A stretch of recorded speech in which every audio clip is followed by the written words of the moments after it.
Oke, assalamualaikum warahmatullahi wabarakatuh. Perkenalkan, nama saya Septian Anda Saputra. Pada kesempatan kali ini, saya akan membawakan materi tentang EIGRP, salah satu protokol routing yang penting dalam jaringan komputer. Kita akan membahas bagaimana EIGRP bekerja, apa keunggulannya, dan mengapa protokol ini banyak digunakan dalam jaringan skala menengah hingga besar. Oke, EIGRP atau Enhanced Interior Gateway Routing Protocol adalah protokol routing dinamis yang dikembangkan oleh Cisco System. Protokol ini dikategorikan sebagai hybrid protokol karena menggabungkan fitur dari dua pendekatan besar dalam routing, yaitu Distance Vector seperti punyanya RIP, Link State seperti OSPF. EGRP bertujuan untuk memberikan proses routing yang cepat dalam respon perubahan topologi, kemudian efisien dalam penggunaan bandwidth, dan juga handal dalam menemukan jalur terbaik tanpa menciptakan routing loop. Dengan demikian, EGRP menjadi pilihan yang tepat untuk perusahaan yang memiliki jaringan yang berskala besar, namun tetap ingin memanajemen routing dengan sederhana. Oke, mungkin sebelum ke cara kerja ERGRP, jadi mungkin sedikit disclaimer atau penjelasan singkat aja. Jadi dalam dunia jaringan komputer, protokol routing itu berfungsi sebagai petunjuk jalan yang dimana mengarahkan data agar sampai ke tujuannya dengan jalur tercepat dan juga terbaik ya. Mungkin bisa dilihat ada gambar visual di tengah untuk membayangkannya. Jadi di jaringan besar tersebut yang dimana ratusan bahkan ribuan rute bisa berubah setiap saat karena pemadaman, pemeliharaan, ataupun penambahan perangkat ya. Jadi masalahnya yaitu yang pertama, bagaimana memastikan data tetap berjalan lancar saat ada perubahan rute. Nah, itu adalah salah satu permasalahan ketika jaringan kita besar ya. Kemudian yang kedua, bagaimana mencegah data terus berputar karena kesalahan rute atau yang biasa kita sebut sebagai looping. Nah, dari permasalahan tersebut, EIGRP hadir sebagai solusi dengan algoritma yang cerdas dan mekanisme pertukaran informasi yang efisien. Nah, dari cara kerja tersebut, terdapat cara kerja EIGRP yang dimana tertampil di layar. Ada 4 poin besar, ya. Jadi secara garis besar EIGRP bekerja dalam 4 tahap utama. Yang pertama neighbor discovery, yang kedua topologi table building, kemudian yang ketiga dual atau di situ kepanjangannya adalah diffusing update algorithm. Kemudian yang keempat routing table population. Nah, kita akan membahas keempat tahapan ini secara rinci agar lebih mudah memahami bagaimana EIGRP menjaga stabilitas dan kecepatan routing dalam jaringan. Oke, jadi tahap pertama, neighbor discovery. Dalam EIGRP, neighbor discovery merupakan tahapan di mana menggali tetangga di jaringan, atau ya kita sebut sebagai neighbor discovery ya, kalau dalam bahasa Inggris.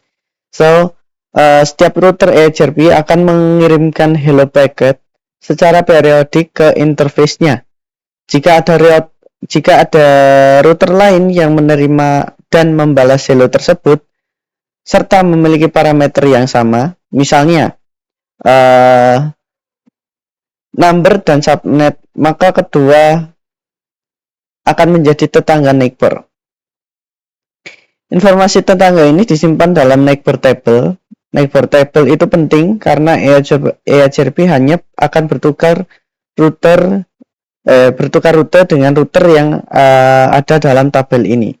Jadi intinya nanti ketika ada pesan balasan yang dimana parameternya sama, misalnya di AS atau autonomous sistemnya itu memiliki number subnet kedua router, maka mereka akan menjadi tetangga kayak gitu singkatnya.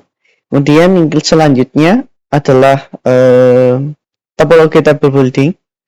Yang dimana setelah tahapan pertama yang dimana tetangga dikenali, tahapan berikutnya adalah membangun topologi tabel. Setiap router akan mengirimkan update package berisi semua informasi rute yang dimilikinya kepada tetangganya. Informasi dari semua tetangga ini akan dikumpulkan menjadi topologi tabel yang memuat semua jalur yang mungkin bisa digunakan, baik jalur utama maupun cadangan. Oke. Kemudian yang selanjutnya ada dual, atau di sini kebanyakan diffusing update algorithm, di mana merupakan jantung dari HRP. Ya, jadi dia adalah core of HRP. Ini adalah algoritma yang dimana menentukan rute terbaik dan tercepat dan juga akurat, ya.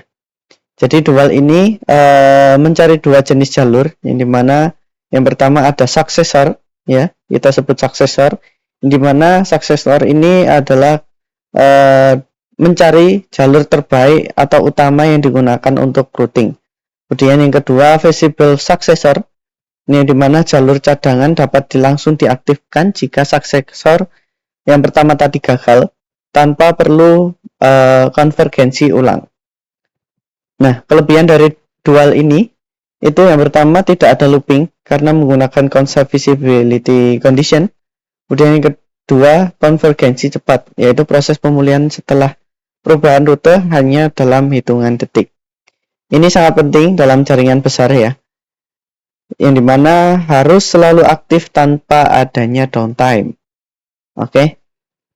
Kemudian selanjutnya routing table population, ya. Jadi setelah jalur terbaik dipilih oleh dual tadi, rute tersebut akan dimasukkan ke dalam routing table, ya. Routing table mungkin di sini yang masih kurang paham terkait routing table, nanti juga akan ada contohnya. Mungkin di sini aku mau jelasin dikit. Jadi routing table itu adalah tempat di mana router menyimpan informasi rute yang akan digunakan untuk meneruskan paket datanya. Jadi aku jelasin ulang. Jadi rute tersebut akan rute yang udah didapatkan oleh dual tadi akan dimasukkan ke routing table, dan routing table ini adalah di mana tempat router itu menyimpan informasi rute yang akan digunakan nantinya, gitu ya. Jadi RJP ini akan memilih jalur berdasarkan metrik, yang dimana terdapat 3 metrik, yaitu yang pertama ada bandwidth, kemudian yang kedua delay, kemudian ada optional juga di sini, yaitu ada reliability, load, dan MTU. Bandwidth itu jalur dengan bandwidth yang tinggi akan diutamakan, ya. Jadi yang sinyalnya paling baik itu akan diutamakan. Kemudian jalur yang kedua, ya, delay, yang dimana jalur dengan delay yang lebih rendah maka akan lebih disukai atau diutamakan, gitu. Kemudian ini adalah mungkin biar lebih mudah dipahami, ya. Di sini ada contoh simulasi dari proses ERJRP itu sendiri, yang dimana yang pertama ERJRP itu membentuk hubungan dengan router tetangga seperti yang ada pada tabel network tersebut. Nah, ini yang atas nih.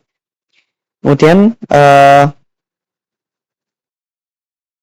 setelah hubungan tetangga ini terbentuk, ya, informasi routing yang ada di sini, jadi ada router A dan router B. Nah, ini nanti IP-nya akan disimpan di routing table, ya. Jadi topologi table, bukan routing table. Jadi akan disimpan dulu di topologi table. Jadi setelah hubungan tetangga tadi terbentuk, informasi routing akan disimpan di topologi table.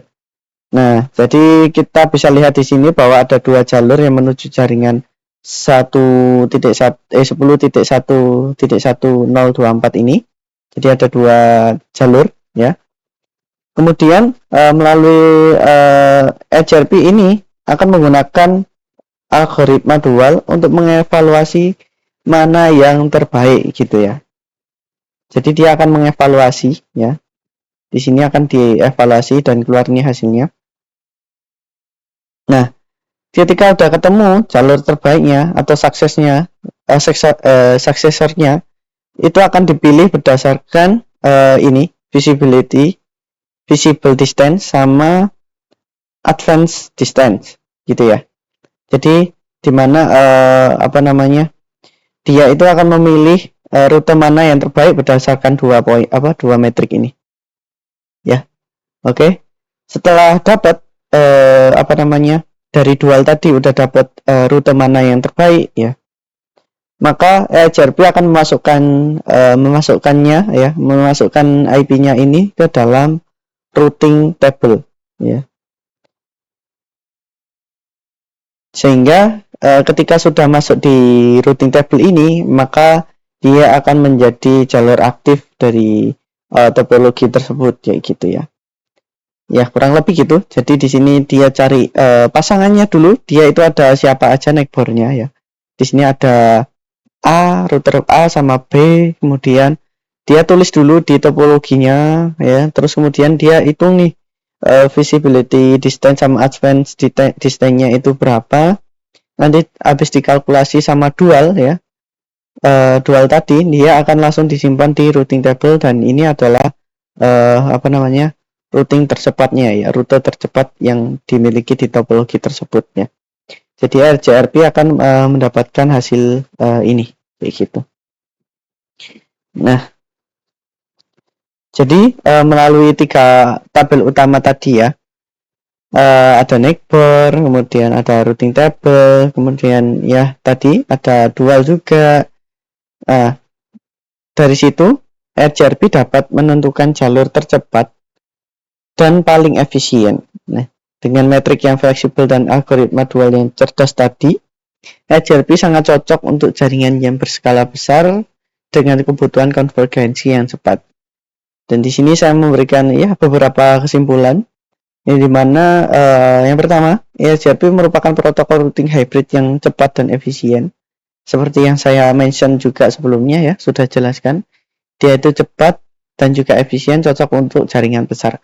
Kemudian yang kedua, protokol ini menggunakan mekanisme neighbor, topologi table, dan dual untuk menentukan jalur terbaik ya. Jadi seperti yang saya jelaskan juga di slide sebelumnya, urutan kerjanya itu seperti apa ya.